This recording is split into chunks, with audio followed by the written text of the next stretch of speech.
எனக்கு ஒன்று மட்டும் புரியவே இல்லை. எங்கு வேண்டுமானாலும் சந்தித்திருக்கலாம். ஆனால் இந்த நேரத்தில் இந்த நதிக்கரையோரம் எதற்கு வர சொன்னார்கள்? படகு சவாரி செய்யலாம் என்று கூறிவிட்டு எதுவும் பேசாமல் அமைதியாக இருக்கிறார். இவர் மனதில் என்ன நினைக்கிறார்? இன்னும் எவ்வளவு நேரம் அமைதியாக இருப்பீர்கள் ஜோதா பேகம்? நீங்கள் ஏதோ கூற வந்தீர்களே.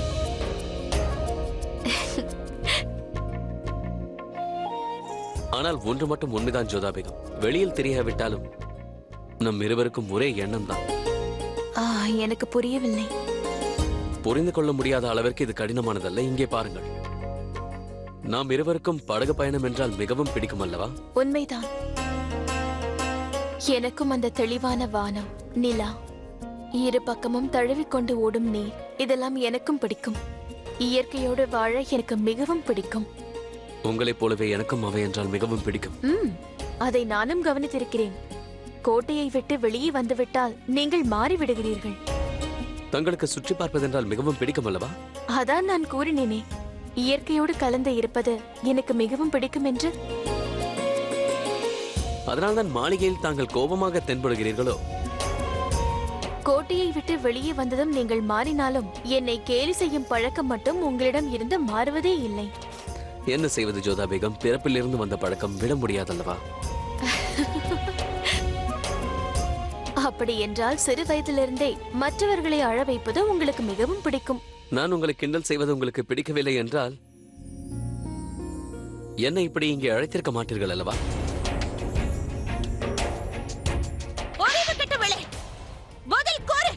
நான் ஜலாலை என்னுடன் படகு சவாரிக்கு அழைத்த போது அங்கு எப்படி அந்த ஜோதா பேகம் வந்து சேர்ந்தார்? எனக்கு தெரியாது பேகம் சாஹிபா. நான் தங்கள் தகவலை தெரிவித்தேன், அவ்வளவுதான். தங்களை கட்டுப்படுத்திக் கொள்ளுங்கள் பேகம் சாஹிபா. கட்டுப்படுத்த வேண்டுமா? எவ்வாறு கட்டுப்படுத்துவது? கூறு. ஷெஹன்ஷாவை நான் அங்கு அழைத்திருக்கிறேன். அங்கு அங்கு எப்படி ஜோதா வந்து சேர்ந்தாள்? எனது உரிமையை அவள் வந்து பறித்துக் கொண்டாளே. ஜோதா பேகத்திற்கு எவ்வாறு அந்த விஷயம் தெரிந்தது? பதில் கூற போகிறாயா இல்லையா? கூறு. இதற்கெல்லாம் காரணம் நீதான். நீதான் ஜோதா பேகத்திடம் போய் இதை கூறினாயா? இந்த செய்திக்கு பரிசாக அவள் உனக்கு என்ன கொடுத்தாள்? அந்த குதா மீது ஆணையாக கூறுகிறேன். ஷெஹன்ஷா ஆலோசனை கூட்டத்தில் இருந்தார். நான் வெளியில் நின்று கொண்டிருந்தேன். ஃபைசல் கான் அந்த தகவலை என்னிடம் கூறிவிட்டு செல் என்று கூறினார். நான் தங்கள் அடிமை, தங்கள் நிழலில் வாழ்ந்து கொண்டிருப்பவள். நான் எதற்கு ஜோதா பேகத்திடம் செல்ல போகிறேன்? போய் நீ இப்பொழுது கூறுவதெல்லாம் போய். பேகம் ருக்கையா, என்ன நடந்து கொண்டிருக்கிறது? இங்கே என்ன செய்கிறீர்கள்? அங்கே ஷெஹன்ஷாவுடன் படகில் செல்ல வேண்டாமா? நான் ஏன் இங்க இருக்கிறேன் தெரியுமா? ஏனென்றால் அங்கே அங்கே அந்த படகில் ஷெஹன்ஷாவுடன் ஜோதா பேகம் இருக்கிறாள். அதுவும் இந்த நம்பிக்கை துரோகியால். செல்லுங்கள்.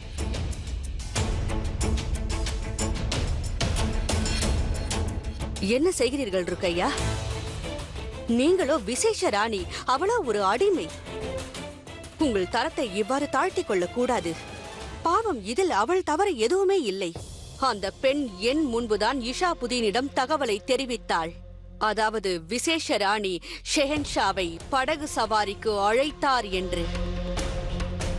ஷெஹன்ஷா விசேஷ பேகம் என்றவுடன் ஜோதா என்று நினைத்திருக்கலாம். இல்லையென்றால் ஜோதாதான் அவருக்கு முக்கியமான பேகமோ? இதில் அந்த அடிமையின் தவறு என்ன இருக்கிறது? நான் உங்களுக்கு முதலிலேயே புரிய வைத்தேன் பேகம் ருக்கையா. நீங்கள் நினைப்பதை விட பேகம் ஜோதா பல மடங்கு ஆபத்தானவள்.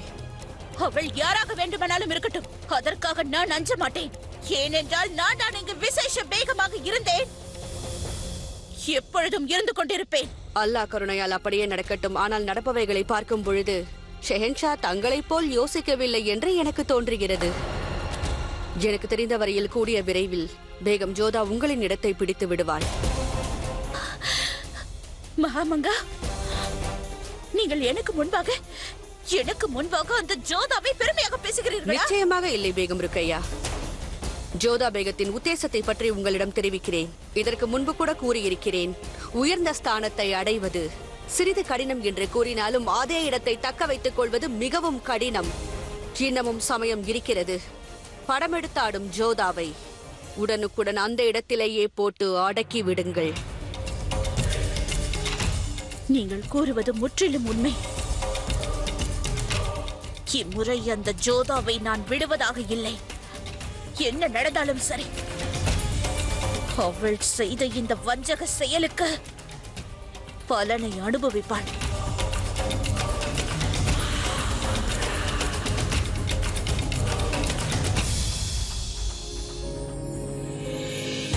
நான் அழைத்தேனா? இல்லையே, நீங்கள் தானே தாசியை அனுப்பி என்னை வர சொன்னீர்கள். இது இவருக்கு பழக்கம் தானே.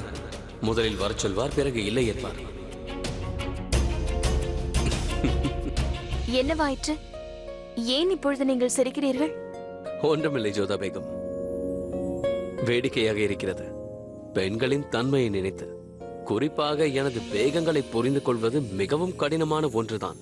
நீங்கள் ஆம் இல்லை என்று கூறுவதை கூட புரிந்து கொள்வது கடினம்தான்.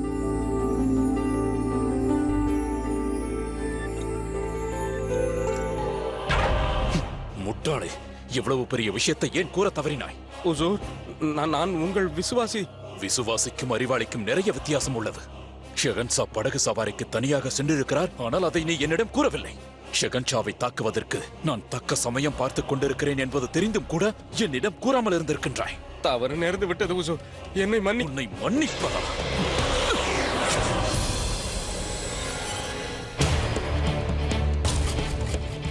மன்னிப்பு என்பது என் அகராதியிலேயே இல்லை.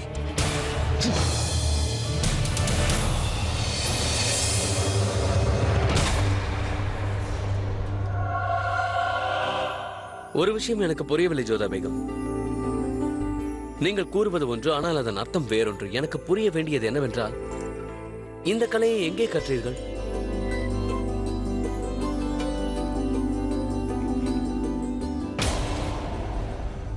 என்னவாயிற்று ஷெஹன்ஷா?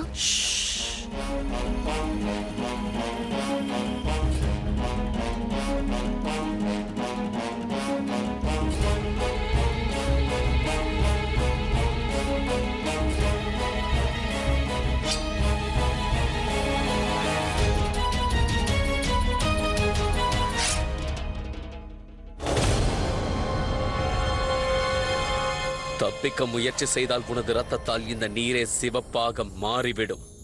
வெளியே வா.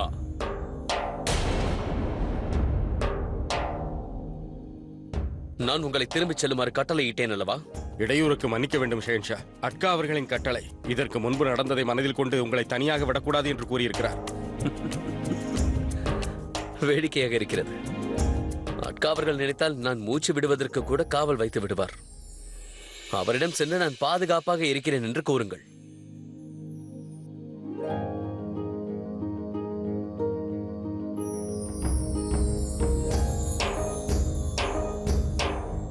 அட்கா அவர்களுக்கு உங்கள் மீது எவ்வளவு அக்கறை? ஆம், மிக அதிகமாக. ஆனால் நீங்கள் எவ்வாறு கண்டுபிடித்தீர்கள்? எத்தனை கண்கள் உங்களுக்கு? இதற்கு முன்பு 2 தான், ஆனால் இப்போது 4 ஆகிவிட்டது ஜோதா பேகம். இருப்பினும் 2 கண்கள் மட்டுமே போதுமானதாக இருக்கும். நான் பலமுறை உங்களுக்கு கூறியிருக்கிறேன், நான் முதலில் ஒரு சிப்பாய். எதிரிகள், ஆயுதங்கள், யுத்தம் இவற்றோடு எனக்கு நெருங்கிய சம்பந்தம் இருக்கிறது. என் வாழ்க்கையில் இப்போதும் எதிரிகளோட நான் வாழ்ந்து வருவதால் எனக்கு ஆசீர்வாதங்களை விட சாபங்கள் தான் அதிகமாக உள்ளது. ஆனால் இப்போது அதுவும் எனக்கு பழகிவிட்டது. மிகவும் விசித்திரமான சூழ்நிலை ஷெஹன்ஷா. உங்களுக்கு வேண்டியவர்கள் உங்களை மிகவும் நேசிக்கிறார்கள், ஆனால் தாங்கள் எப்பொழுதும் யுத்தங்களையும் ஆயுதங்களையும் நேசிக்கிறீர்கள். என்னை அவர்கள் நேசிக்கலாம் ஜோதா பேகம், ஆனால் இதைவிட அல்ல. என்னை விட இதைத்தான் அவர்கள் அதிகமாக நேசிக்கிறார்கள். எப்போதும் என்னிடமே இருக்கும் அல்லவா? இருக்கட்டும், நான் உங்களிடம் ஒன்றை கூற வேண்டும் ஜோதா பேகம். என்னை இவ்வாறு படகு பயணத்திற்கு அழைத்தது எனக்கு பிடித்திருக்கிறது. நான் தான் கூறினேனே, நான் உங்களை அழைக்கவில்லை. ஜோதா பேகம், எனக்கு உங்களுடைய ஆம் இல்லை என்பது நன்றாக புரியும் அல்லவா? ஏன் என்னை நீங்கள் நம்ப மறுக்கிறீர்கள்? என்னை வர சொல்லி தாங்கள் தான் அழைத்தீர்கள். இல்லை ஜோதா பேகம், நான் தாங்கள் அனுப்பிய தகவலுக்கு பதிலளித்தேன், அவ்வளவுதான். ஆனால் நான் தங்களுக்கு எந்த அழைப்பையும் அனுப்பவில்லையே. இப்போது புரிகிறது, உங்களது பெயரால் எனக்கு வேறு யாரோ தகவல் அனுப்பியிருக்கிறார்கள். யாராக இருக்கக்கூடும்? யாராக வேண்டுமானாலும் இருக்கும். நாம் இருவரும் தனிமையில் சந்திக்க வேண்டும் என்று பலர் விரும்புகிறார்கள். தாயாராக இருக்கலாம், அல்லது சலிமா பேகமாக இருக்கலாம், இல்லை உங்களது தோழி மோதிபாயாக கூட இருக்கலாம்.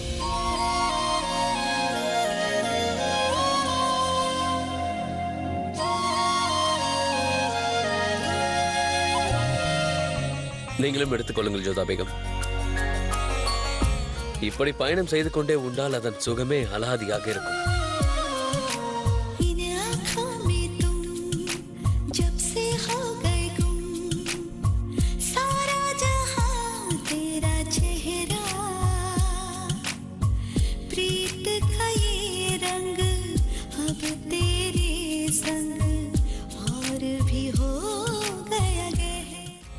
இப்படி பயணம் செய்து கொண்டே உண்டால் அதன் சுகமே அலாதியாக இருக்கும்.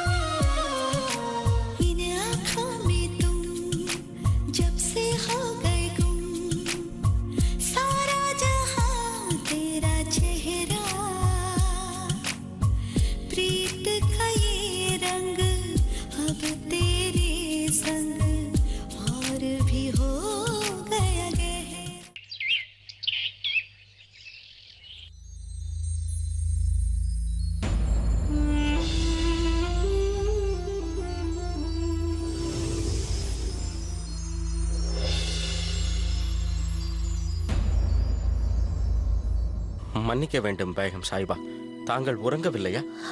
எனக்கு எப்படி உறக்கம் வரும் ஹோஷியார்? எவ்வாறு உறக்கம் வரும்? எனது உறக்கத்தை தான் அந்த ஜோதா பறித்துக் கொண்டாளே. அவளது ஒவ்வொரு செயலையும் என்னால் தாங்கிக் கொள்ள முடியவில்லை. அதோடு ஜலாலையும் என்னிடமிருந்து பிரித்து விட்டாள். சரி, அது இருக்கட்டும். அவர்கள் திரும்பி வந்து விட்டார்களா இல்லையா? அவர்கள் திரும்பி வந்து விட்டார்களா இல்லையா என்று கேட்டேன். இப்பொழுதுதான் வந்தார்கள்.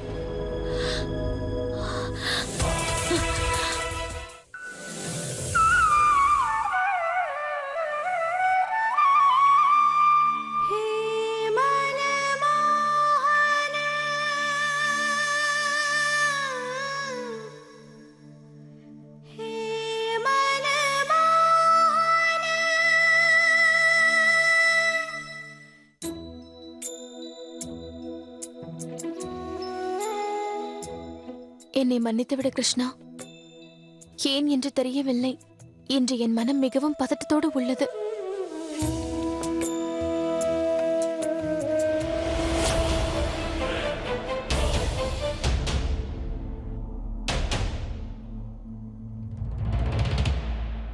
வாருங்கள் ருக்கையா பேகம், தாங்களா? இந்தாருங்கள் பிரசாதம். பார்த்தால் சலாம் வைப்பது, அசந்தால் முதுகில் குத்துவது. நீ அறிவாளியா அல்லது என்னை முட்டாள் என்று நினைக்கிறாயா? என்ன நீங்கள் என்ன கூறுகிறீர்கள்? தங்களுக்கு என்னவாயிற்று? இவ்வளவு கோபமாக இருக்கிறீர்கள்? ஒன்றும் அறியாதது போல் கபட நாடகம் ஆடாதே. உன்னை போன்ற பெண்களை பற்றி எனக்கு நன்கு தெரியும். கூற நினைப்பதை நேரடியாக கூறுங்கள். ஏன் குற்றம் சாட்டுகிறீர்கள்? அப்படியா? நான் உன் மீது குற்றம் சுமத்துகிறேனா? பரவாயில்லை. நீ நினைத்தால் ஷெஹன்ஷாவின் வாழ்க்கையிலிருந்து எதை வேண்டுமானாலும் எடுத்துக்கொள்வாய். அதுவும் உன் விருப்பப்படியே. நேற்று இரவு ஷெஹன்ஷாவுடன் படகு சவாரி செய்ய வேண்டும் என்று நான் நினைத்திருந்தேன். அனைத்து ஏற்பாடுகளையும் நான் செய்தேன். ஆனால் இடையில் நீ வந்து விட்டாய். இதே போல்தான் நேற்று சதுரங்க ஆட்டத்திலும் செய்தாய். ஷெஹன்ஷாவுடன் விளையாட வேண்டும் என்று நான் நினைத்தேன். ஆனால் அங்கும் வந்து அவருடன் விளையாடியது நீதான். இதையெல்லாம் பார்த்து நான் பொறுத்துக் கொள்ள வேண்டுமா? ஆனால் ருக்கையா பேகம், நான் ஏன் அவ்வாறு செய்வேன்? அப்படி என்றால் ஜலாலுடன் படகு சவாரி செய்ய வேண்டிய அவசியம் என்ன வந்தது? அதுவும் அவருக்கு அழைப்பை நான் விடுத்திருந்த போது. என்ன நடந்தது என்று தெரியாத பொழுது அமைதியாக இருக்க வேண்டும். ஷெஹன்ஷாவை தேடி நான் செல்லவில்லை. நீங்கள் தவறாக புரிந்து கொண்டிருக்கிறீர்கள். ஷெஹன்ஷா தான் எனக்கு தகவல் அனுப்பினார். அப்படியா? ஷெஹன்ஷா தான் உன்னை அழைத்தார் என்று ஒரு புது கதையை கட்டுகிறாயா? உன்னிடம் எவ்வளவு பொய், எவ்வளவு கபடம்! எனக்கு பொய் கூறுவதும் பிடிக்காது, நானும் கூற மாட்டேன். நான் வர வேண்டும் என்று அழைப்பு விடுத்தது ஷெஹன்ஷா தான். சரி, அப்படியானால் இதற்கான முடிவை ஷெஹன்ஷாவை எடுக்கட்டும். நீங்கள் என்ன செய்கிறீர்கள் ருக்கையா பேகம்? என் கையை விடுங்கள். நானே சுயமாக வருகிறேன். பாருங்கள்.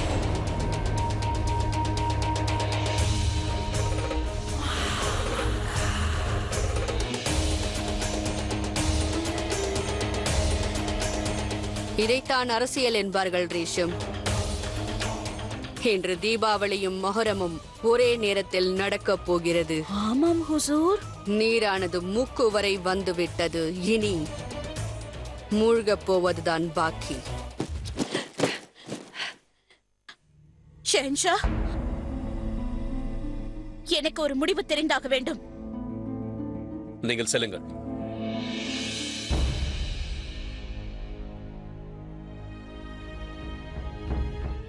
கோட்டையில் பிரச்சனையா? ஏன் இவ்வளவு பதற்றம்?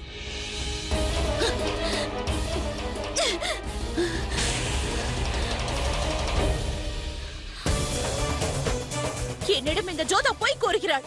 என்னை வஞ்சகமாக ஏமாற்றி என்னை காயப்படுத்தி விட்டாள். எனக்கு புரியவில்லை. உங்களுடன் படகில் சவாரி செய்ய வேண்டும் என்று அழைப்பு விடுத்தது நான் தான். உங்களுடன் செல்லலாம் என்று நினைத்திருந்தேன். ஆனால் இந்த ஜோதா அதை எவ்வாறு தனது செய்தியாக உங்களிடம் சேர்த்தாள் என்று தெரியவில்லை. எனது உரிமையை பறித்துக் கொண்டாள். உங்களுடன் படகு சவாரி செய்திருக்கிறாள். அதை பற்றி இவளிடம் கேட்டால் இவள் அந்த தகவலை நீங்கள் தான் அவளுக்கு அனுப்பியதாக கூறுகிறாள். அவர் அனுப்பிய தகவலுக்கு நான் பதிலை மட்டுமே அனுப்பினேன்.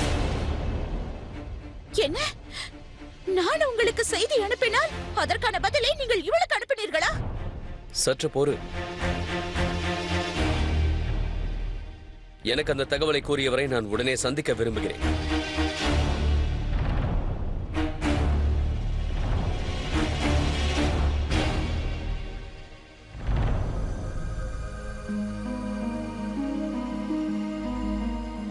வாதா புசூர். ஷாபுதீன் நேற்று எனக்கு கூறிய தகவலை மீண்டும் ஒரு முறை இப்போது கூறுங்கள்.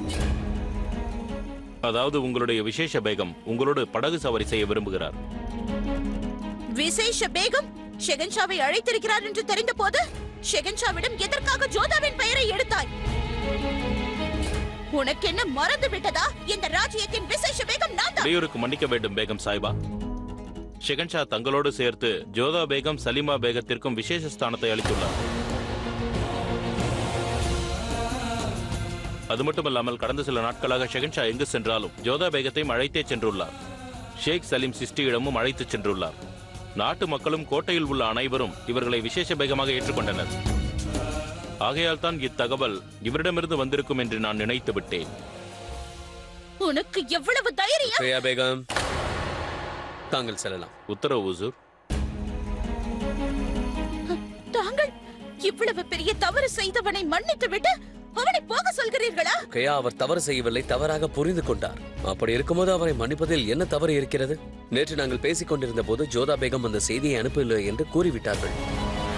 நானும் ஜோதா பேகமும் தனிமையில் பொழுதை கழிக்க வேண்டும் என்று என் நலன் விரும்பிகள் விரும்பினார்கள் என்று நான் நினைத்தேன். இப்பொழுது என் நிலைமை என்ன சொல்லால்? எதற்காக நான் இடையில் தண்டிக்கப்பட்டேன்? இதை ஏன் தண்டனையாக நினைக்கிறாய் ருக்கையா பேகம்? ஏனென்றால் இப்பொழுதும் நான் தான் விசேஷ பேகம். நிச்சயமாக ருக்கையா, உனக்கு அந்த தகுதி இருப்பதனால்தான் என்னை எங்கும் எப்போதும் நீ சந்திக்கும் உரிமையை நான் உனக்கு கொடுத்திருக்கிறேன். அப்படி இருக்க நீயே வந்திருக்கலாம் அல்லவா? வந்து என்னை சந்திக்க வேண்டும் என்று கூறியிருக்கலாமே. ஒரு அடிமையின் மூலமாக எதற்கு அந்த செய்தியை அனுப்பினாய்? அது மட்டுமல்லாமல் அதில் விசேஷ பேகம் என்ற சொல்லை எதற்காக நீ பயன்படுத்தினாய்? ஏனென்றால் உங்களது வாழ்க்கையில் அந்த ஸ்தானம் எனக்குத்தான் என்று நினைத்திருந்தேன். ஆனால் இல்லை, அந்த செய்தியை நான் தான் அனுப்பியிருப்பேன் என்று ஜோதாவை பார்த்த பிறகாவது தங்களுக்கு தோன்றி இருக்க வேண்டாமா ஜலால்? ஆனால் தாங்கள் சென்று விட்டீர்கள். உண்மையாகத்தான் கூறினீர்கள். ஷாபுதீனின் தவறு இதில் எதுவும் இல்லை. ஷெஹன்ஷாவை இன்னொருவளை முக்கியமானவளாக நினைக்கும் பொழுது மற்றவர்களும் அதை நினைப்பதில் என்ன தவறு இருக்கிறது?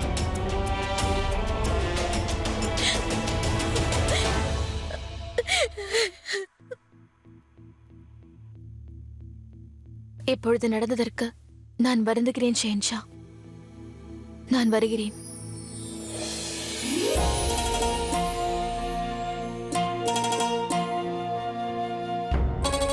பிறர் செய்த தவறிற்காக தாங்கள் ஏன் வருந்துகிறீர்கள் ஜோதா பேகம்?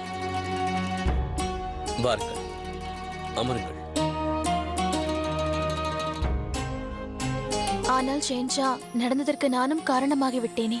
நான் தங்களுக்கும் ருக்கையா பேகமிற்கும் இடையில் வர விரும்பவில்லை. ஜோதா பேகம், தங்களுக்கு தெரியுமா, எனது அந்தப்புறத்தில் எண்ணில் அடங்கா தாசிகளும் பேகங்களும் இருக்கிறார்கள்.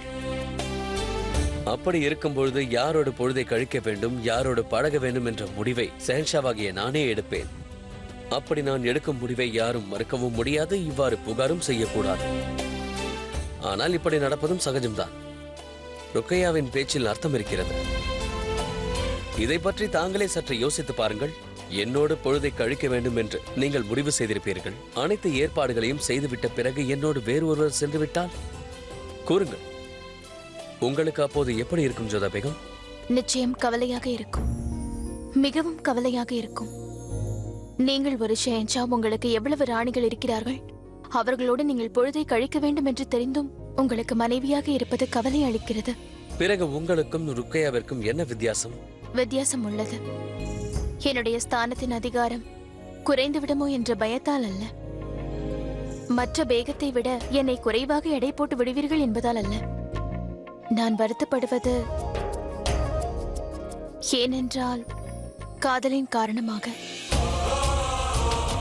என் காதல் அவமானப்படுத்தப்பட்டதோ என்று நினைத்து வருத்தப்படுவேன்.